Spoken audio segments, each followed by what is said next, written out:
انسانی تاریخ میں جنگیں ہمیشہ لڑی گئی ہیں، انسان قتل بھی ہوئے ہیں، سلطنتیں بھی بدلتی رہی ہیں، مگر ایک سوال ایسا ہے جس نے ہمیشہ ہر حساس دل کو جھنجھوڑا ہے کہ آخر وہ لمحہ کب آیا جب دشمن کو قتل کرنا ہی کافی نہ سمجھا گیا بلکہ اس کے سر کو کاٹ کر نیزوں پر بلند کیا جانے لگا، حکمرانوں کی خوشنودی کے لیے ان کے قدموں میں سر پیش کیے گئے۔ پاک پیغمبر حضرت یحییٰ بن زکریا علیہ السلام کے قتل کا واقعہ اسرائیلی روایات میں بن زکریا علیہ السلام کے قتل کا واقعہ اسرائیلی روایات میں موجود ہے، جب گلیل کے حکمران ہیرودیاس نے ایک سلمی رقص کرنے والی عورت کے خواہش کو پورا کرنے کے لیے حضرت یحییٰ علیہ السلام کے سر کو قلم کر دیا۔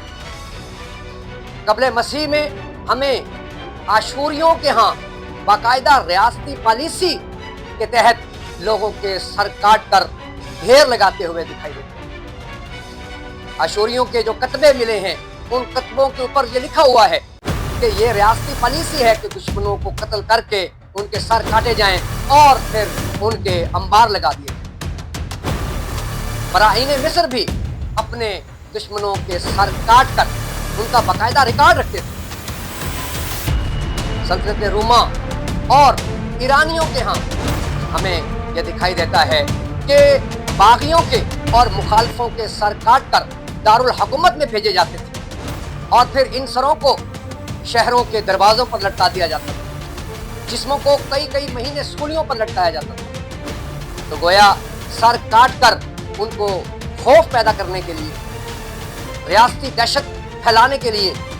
استعمال کیا جاتا تھا۔ یہ محض ایک انسان کا قتل نہیں ہوتا تھا بلکہ یہ ایک پیغام ہوتا تھا نفرت کا، طاقت کا، انتقام کا۔ عربوں میں بھی سر کاٹنے کی روایت بہت کم تھی، لیکن اپنے دشمن کو قتل کرنے کے بعد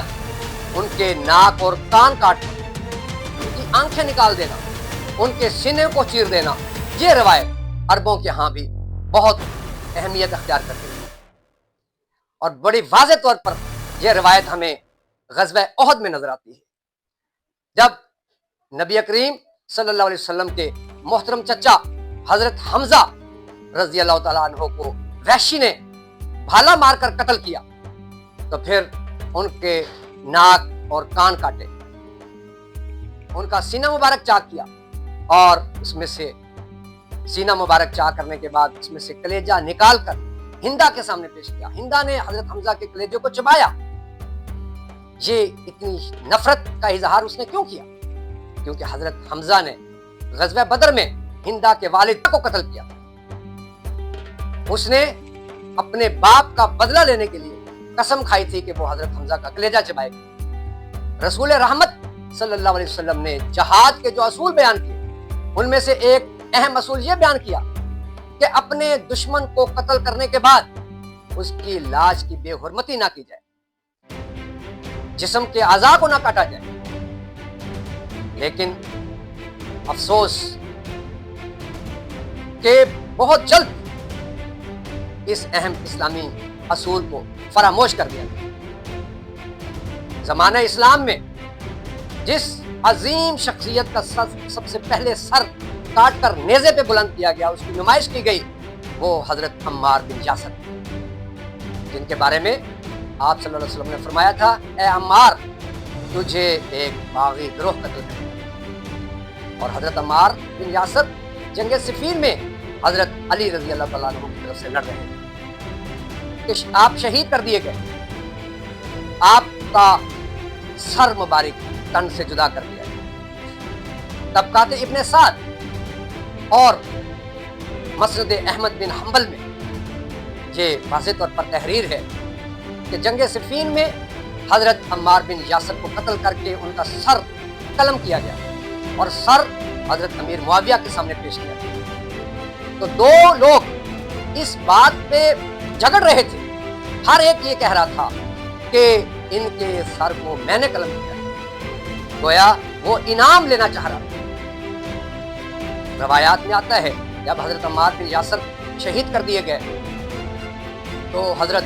عبداللہ بن عمر بن علاس نے آپ سے کہا کہ آپ کو وہ حدیث یاد ہے کہ اے عمار تجھے باقی گروہ قتل کرے گا، تو کیا ہم نے ان کو قتل نہیں کیا؟ حضرت عمر بن علاس نے حضرت امیر معاویہ سے کہا سنتے ہیں عبداللہ کیا کہہ رہا ہے؟ حضرت امیر معاویہ نے کہا کہ ہم نے اس کو قتل نہیں کیا، عمار بن یاسر کو جو لوگ لے کے آئے وہ انہوں نے ہی قتل کیا، کیونکہ اگر وہ نہ لے کر آتے تو یہ قتل نہ ہو۔ اگر حضرت امیر معاویہ اس وقت ہی اس بات کو کنڈیم کرتے کہ حضرت عمار بن یاسر اتنے عظیم صحابی رسول ہیں، ان کو قتل کرنے کے بعد ان کا سر کیوں کاٹا گیا، اور آئندہ اس بات کو روک دیتے، حکم دے دیتے کہ کسی مقتول کا سر نہیں کاٹا جائے گا، تو یہ سلسلہ وہیں رک جاتا۔ لیکن افسوس کہ اس کے بعد یہ سلسلہ مسلمانوں کی تاریخ میں مسلسل آگے بڑھتا چلا گیا۔ دوسرا بڑا سر جس شخصیت کا کاٹا گیا وہ بھی صحابی رسول ہے، حضرت عمر بن حمق الخزائی، جن پر یہ الزام تھا کہ وہ حضرت امام عثمان غنی رضی اللہ تعالیٰ عنہ کے قتل میں ملوث تھے۔ جو لوگ حضرت عثمان غنی کو قتل کرنے کے لیے ان کے گھر میں داخل ہوئے ان میں حضرت عمر بن الحمق خزائی شامل تھے، یہ ان پہ ایک الزام تھا۔ اسی لیے بنو امیہ نے ہمیشہ ان کا پیچھا کیا۔ حضرت عمر بن حمق جنگ صفین میں حضرت علی کی طرف سے لڑے، بعد میں حضرت علی کے پاس وہ کوفہ چلے گئے، لیکن جب حالات تبدیل ہوئے اور کوفہ کا گورنر زیاد بن ابی سفیان بنا اور کوفہ بنو امیہ کی پالیسی کے تحت چلنے لگا، تو حضرت علی کرم اللہ وجہ الکریم کے ساتھیوں پر عرصہ حیات تنگ کر دیا گیا۔ حضرت حجر بن عدی اور ان کے ساتھیوں کی گرفتاریاں کی جانے لگی، تو حضرت عمر بن حمق کوفہ چھوڑ کر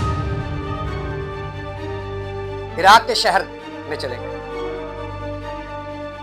موصل چلے گئے۔ زیاد بن ابی سفیان نے فوج کا ایک دستہ مسلسل ان کے پیچھے لگائے رکھا، وہ موصل کے ایک پہاڑ کے غار میں پناہ گزین تھے کہ ایک سانپ نے ان کو ڈس لیا، جس سے حضرت عمر بن حمق کی وفات ہو گئی۔ لیکن دشمن وہاں پہنچا، انہوں نے یہ خیال نہیں کیا کہ یہ عظیم صحابیہ رسول ہیں اور سانپ کے ڈسنے سے وفات پا چکے، لیکن انہوں نے آپ کے سر کو تن سے جدا کر دیا اور جسم کو وہیں دفن کر دیا، لیکن حضرت عمر بن حمق کے سر کو نیزے پہ ٹانگ کے موصل سے کوفہ لایا گیا اور پھر کوفہ سے دمشق حضرت امیر معاویہ کے پاس بھیج دیا گیا۔ حضرت عمر بن حمق کے سر مبارک کی تمام شہروں میں تشہیر کی گئی اور پھر ان کی بیوی کی گود میں جا کے سر ڈال دیا۔ محمد بن ابی بکر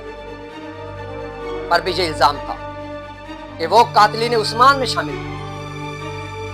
وہ حضرت علی کی طرف سے مصر کے گورنر تھے، لیکن جب مصر حضرت امیر معاویہ کے کنٹرول میں آ گیا تو محمد بن ابی بکر کو بھی گرفتار کر لیا گیا، ان کو قتل کر دیا گیا، پھر ان کی لاش کی بے حرمتی کی۔ محمد بن ابی بکر کی لاش کو ایک گدھے کی کھال میں ڈال کر بند کر دیا گیا اور پھر اس کو آگ لگا دیا، یعنی اپنے دشمن کی لاش کی بے حرمتی کرنا، ان کے سر کاٹنا، سروں کی تشہیر کرنا،